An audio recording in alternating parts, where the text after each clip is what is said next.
সড়ক দুর্ঘটনায় সিলেট কৃষি বিশ্ববিদ্যালয়ের শিক্ষার্থী ওয়াসিম নিহতের ঘটনায় হেলপার মাসুককেও গ্রেপ্তার করেছে সুনামগঞ্জ জেলা পুলিশ। জেলা পুলিশ সুপার মোহাম্মদ বরকতুল্লাহ খান জানান, ছাতক উপজেলার সিংচাপুরি গ্রাম থেকে হেলপার মাসুককে গ্রেপ্তার করা হয়। গতকাল উদার পরিবহনের চালককেও গ্রেপ্তার করা হয়। এদিকে দুপুরে দুর্ঘটনায় ওয়াসিমের মৃত্যুর প্রতিবাদে সিলেটের চৌহাট্টায় সড়ক অবরোধ করে বিক্ষোভ করে শিক্ষার্থীরা।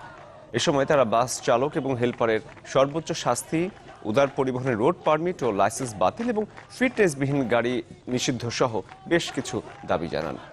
গতকাল ভাড়া নিয়ে কথা কাটাকাটির জেরে ধাক্কা দিলে বাস চাপায় মৃত্যু হয় সিলেট কৃষি বিশ্ববিদ্যালয়ের শিক্ষার্থী ওয়াসিমের।